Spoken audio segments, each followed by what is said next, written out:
그러니까 화가 친구들하고 만날 때 화가 나게 되잖아요. 네.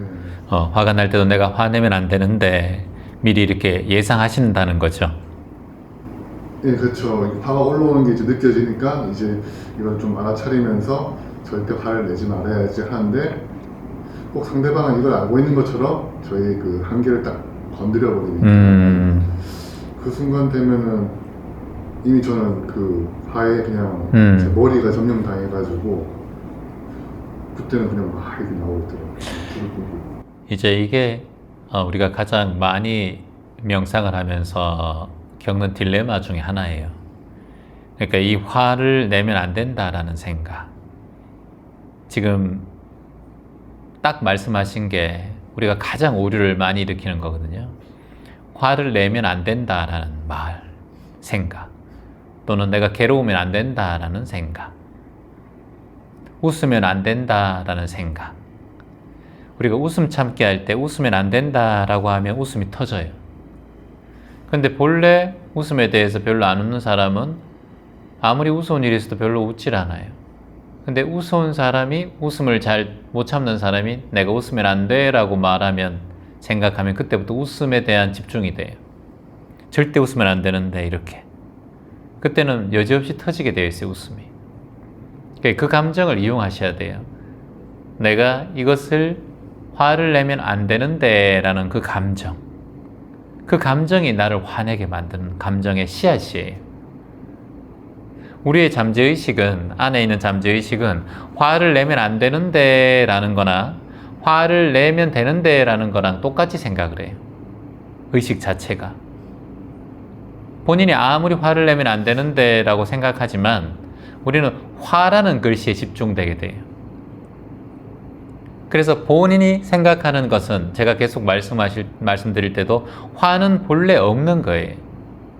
화라는 것은. 본래 없는 거지 친구를 만났기 때문에 화가 일어난 거예요.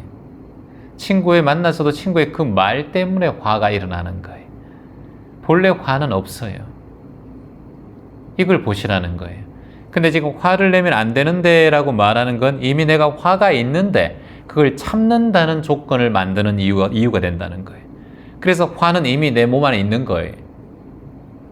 이해되세요? 자, 본인에게 자녀가 있죠? 자, 본인이 아빠가 된 이유가 뭐예요? 자녀가 태어났기 때문에 아빠가 되는 거예요. 맞아요, 안 맞아요? 자녀가 없으면 본인은 아빠라고 불리는 존재가 될 수가 없어요. 아빠가 된 이유는 뭔가요? 자녀가 존재하기 때문에 아빠로 본인이 다시 인연 지어져서 불리어지는 거예요. 이해돼요? 본인이 화가 본래 있다라고 생각하는 마음이 있기 때문에 이미 화의 아버지가 되어버리는 거예요. 자식이 있기 때문에 자식의 아버지가 되는 것처럼. 근데 저 같은 경우는 예를 들어서 화가 있다라는 생각 자체가 없어요. 그렇기 때문에 화의 아버지가 될 리가 없어요. 화는 잠시 인연되어서 내가 어떤 아이를 지나가다가 아이가 넘어졌어. 근데 이 아이가 부모가 없는 아이야. 예를 들어서. 그럼 잠시 안아주고 밥을 한 끼 사주고 아이에게 잠을 재워주고 잠시 아빠의 역할을 할 수는 있지만 나는 그 친구의 아빠가 아니에요. 이렇게 바라보란 말이에요. 이 화가 지금 내 것이란 말이에요. 내 자식으로 생각한단 말이죠. 그러니까 이 자식에 대해서 화가 올라오면 안 되는데 이 자식을 내가 보면 안 되는데 생각하지만 이미 본인은 아버지의 역할에 마음이 화의 아버지의 역할이 이미 마음속에 있는 거예요. 그래서 화가 자꾸 올라오는 거예요. 저 같은 경우는 화는 존재하지 않는 것이야. 인연 따라서 잠시 생겨나는 것뿐이야. 내가 입양하는 아이를 키우면 아버지가 될 수도 있고 이 아이를 내가 입양하지 않으면 아버지가 되지 않을 수도 있다. 이런 마음이란 말이야. 예를 든다면. 화라는 것도 본래 인연 지어졌을 때만 만들어지는 거지 이 화라는 것이 본래 내 안에 있다라는 생각 자체가 없단 말이에요. 저는. 근데 본인은 질문자는 화가 본래 있는데 난 이걸 참아야 된다 생각하기 때문에 화가 자꾸 올라오는 거예요. 이해가 돼요? 될 것 것 같으면서도 음. 사실은 잘 모르겠습니다. 음. 이게 막상 그 감정을 딱 바라보고 있으면은 음. 지금 사실 예를 들면 지금 저 어깨가 좀 많이 결린데 이건 뭐 감정이랑 좀 다른 거겠지만은 이걸 좀 바라보고 있으면은 그냥 여기에 그냥 생각 안 하려고 계속 피하려고만 노력하지 이거를 어떻게 받아들여야 될지 아니면 아프구나. 네, 그러니까 아프구나 하는데 이게 아픈 게 그러니까 아프구나 하면서 자꾸 이게 안 아프려고 애쓰잖아요. 예, 아프구나 하고 스트레칭 하면 되는 거예요. 스트레칭 했다가 또 있으면 아프면 또 아프구나 하고 스트레칭 하면 되고. 내 몸에 병이 있어. 근데 이 병을 완벽하게 없앨 수가 없단 말이죠. 우리의 삶은. 왜냐? 생로병사에 있기 때문에. 그래서 사라지진 않아요. 다만 내가 인연 닿는 대로 아프면은 스트레칭하고 또 있다가 좀 편하게 있다가 또 괜찮아지면 또 운동도 하고 가만 이렇게 돌아가는 거예요. 본인은 이걸 모두 결백하게 다 뭔가 몸을 개운하게 바꾸려고 하는 마음 또는 괴로움이나 외로움을 모두 다 사라지게 하고 싶은 마음이 집착이라는 거예요. 그런 존재는 존재할 수가 없어요. 그런 존재는 없어요. 없는 걸 찾고 있는 거예요, 지금. 그래서 고통스러운 거예요. 아직도 제 스스로를 잘 모르는 것 같아가지고 스스로를 잘 아는 사람이 어디 있어요? 눈 감는 그 순간까지 우리는 다만 공부할 뿐이에요. 우리는 매 순간 공부하는 사람들이에요. 막 수가 닦을 숫자잖아. 수행이잖아. 닦는 행동을 하는 사람이 수행자란 말이에요. 완벽하게 알 수 있는 사람은 아무도 없어요. 그거는 똑같을 거예요. 그 어떠한 성자도 없어요. 그런 모든 것을 다 해답을 알고 있는 사람은. 자신만의 길을 가는 거예요. 자신만의 길. 여러분이 강아지의 마음을 알아요? 응? 여러분이 저기 바다의 물고기의 마음을 알아요? 아니, 어떻게 알아, 그거를? 고양이의 마음을 아냐고? 모른단 말이에요. 단 그 한 마리 물고기도 마음을 모르는데 어찌 내 마음을 알겠어요? 몰라. 알 수가 없어, 내 마음은. 특히나 내 마음은 더 몰라. 시시각각 인연따라 바뀌기 때문에. 그러니까 마음 공부를 하는 거예요. 이런 마음을 모르니까 이런 마음이 들 때는 이런 마음이 일어나는구나라고 공부하고 이런 감정이 일어날 때 이런 감정이 일어나는 거나 공부하고 요게 윗바사나예요. 요게 명상이에요. 요게 스페셜 뷰, 위 특별하게 바사나 바라본다, 알아차린다. 특별하게 보라는 거예요. 그래야 내 몸과 마음을 알아차리고 지켜볼 수 있어요. 그래야 조금씩 알아가는 거예요. 나이 들어가면은 아, 내 마음이 이런 거구나. 내 마음이란 게 본래 이렇게 인연 따라 생겨났다가 또 사라지는 것이구나. 내 감정이 오늘 드신 여러분 저녁 식사를 내일 또 그거 드시라 그래 봐요. 모레 또 그거 드시라 그래 봐요. 아따 계속 먹이네. 맛도 없네. 아유 이제 전복 냄새만 맡아도 막 미칠 것 같다. 손만 봐도 막 지긋지긋하다 막. 3일만 먹여봐 내가. 여러분 대번 그런 얘기합니다. 채원 형은 라면 한 그릇 끓여 먹으면 안 돼요. 이렇게 얘기합니다. 슬슬 저녁 시간에 사라진다. 공짜로 준다 그래도 안 먹어요 잘. 일주일 내내 그거 먹으라면. 우리의 입맛이 바뀌어요 안 바뀌어요? 바뀌어요. 그 입맛의 주인이 누구예요? 혀가 바뀌었어요. 여러분의 치아가 바뀌었어요. 침샘이 바뀌었어요. 뭐가 바뀌었어요? 혀는 그대로죠? 뭐가 바뀌었어요? 생각이 바뀌었잖아. 감정이. 그걸 먹는 감정이 바뀌었단 말이에요. 오늘 또 뜨뜻한 국물에 좋긴 하지만 다르단 말이에요. 그러니까 내 생각이 감정이 바뀐 거라고.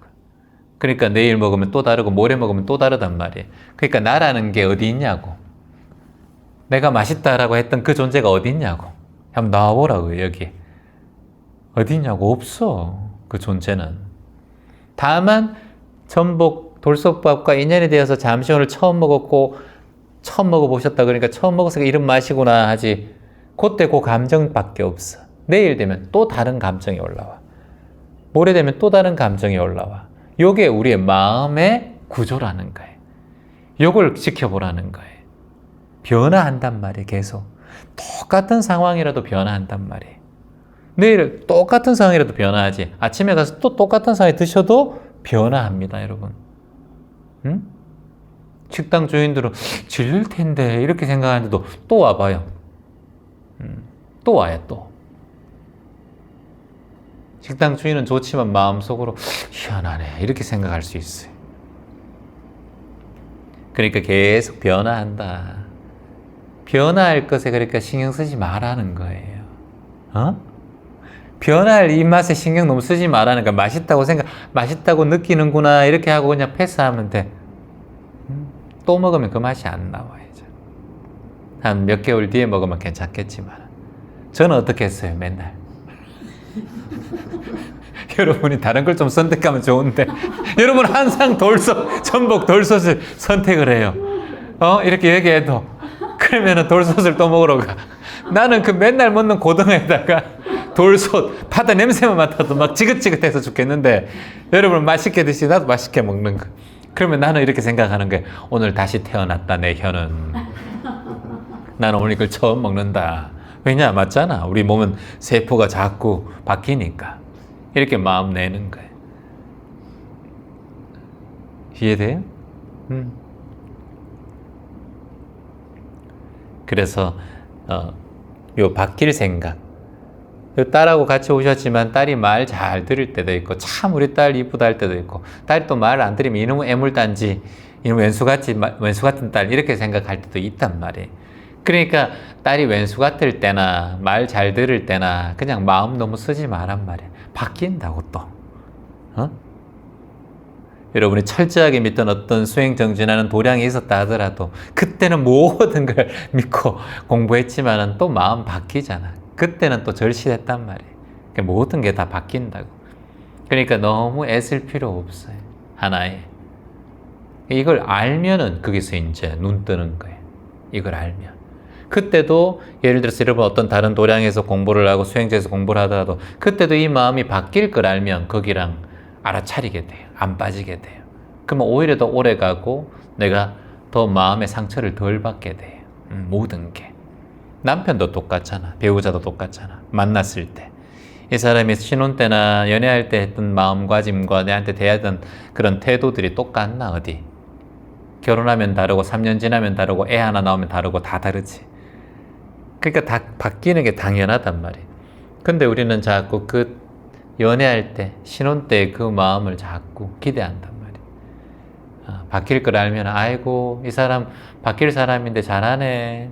고맙네. 인연따라. 또 바뀌면 아이고 또 바뀌었네. 또 바뀌겠네. 또 미리 예상하면 돼. 그런다고 여러분은 안 바뀌겠어요. 여러분도 바뀌어요. 이제 곧 호주 가는데 한국 갔다가 이제 호주 저번에 호주 가기 전에 몇 년 전이었죠?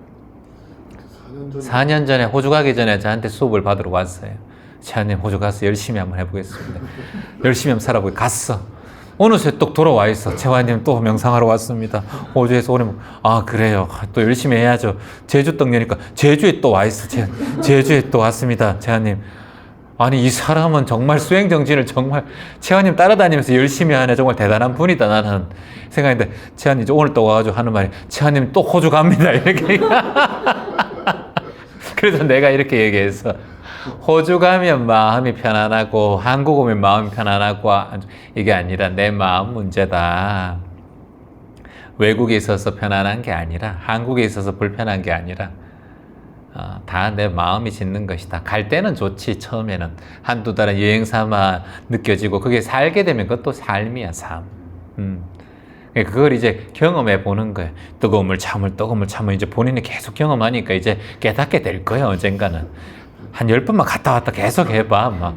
이제는 애차 모르겠다. 막 그냥 인생 뭐 별거 아니네 이러면서. 그래, 거기나. 이게 그 이제 대단한 거예요. 내가 얼마 전에 포틀랜드 갔다 왔는데 한 45년생 할아버지 한 분을 만났는데 결혼을 4번을 했어요. 나랑 밥 먹으면서 나를 포틀랜드에 이제 그 관광을 시켜주시더라고. 나랑 좀 인연이 돼가지고. 여성분들을 이렇게 4명이나 거쳤어요. 4명이나. 거칠 때마다 돈이 조금 있으셨는지 집을 하나씩, 좋은 집들 하나씩 주고 이렇게 이혼 다 한 거예요. 이렇게. 어떻게 했어? 그분은 여성을 이제 알겠죠. 그러면서 또 새로운 애인을 한 분 만나고 계시더라고. 45년생이신데. 그러니까 이게 변한단 말이에요. 첫 그 결혼한 아내, 두 번째 아내, 세 번째 아내, 네 번째 아내, 다섯 번째는 아내를 그 8년 전에 만났는데 그래서 결혼하지 말고 그냥 애인으로 만나자. 또 이혼할까봐. 그렇게 되는 거예요. 각각 그때그때마다 다 감정이 다른 거예요. 사람의 감정은. 그렇게 네 명하고 살아서 마음이 안 맞으면 그냥 안녕 이렇게 하고 혼자 사는 게 좋겠다 생각하겠지만 또 2년 되면 만나게 된단 말이에요. 그때 그 감정이. 그러니까 한 사람 한 사람 그분은 진짜 뭐지 보면은 좀 득도한 사람의 여성에 대해서는 그러려니 하고 생각하고 또 그러려니 하고 생각하고 안녕 또 만나고 또 만나고 그렇게 하시더라고요. 우리나라 같았으면 또 희한하게 보실 분이긴 하지만은 그래서 모든 게 이렇게 항상 바뀐다라는 걸 딱 깨달으면 고통에서 벗어날 수 있어요. 이게 재행무상이에요. 이게 재행무상이에요. 세상 모든 것은 무상하다. 변하지 않는 것이 없다.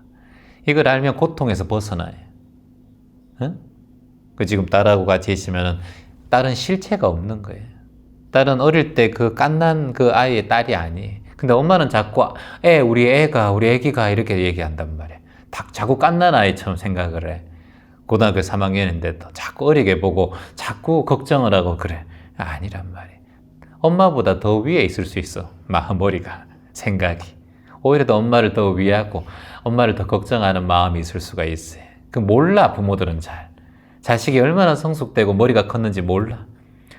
왜냐하면 어릴 때부터 뱃속에서 자랐고 내 새끼라고 생각하기 때문에 항상 어린아이처럼 취급한단 말이에요. 정말 크단 말이에요. 요즘은 중고등학생들 생각이 보통 생각이 아니에요. 그래서 자식도 그냥 인연이구나 라고 받아들이고 언젠간 떠날 인연이니까 함께 있을 때 감사한 마음 내고 배우자도 계속 있는 게 아니에요. 언젠간 떠나고 부모도 똑같고 우리의 몸도 떠나는데 재행무상 이걸 우리가 꼭 기억합시다.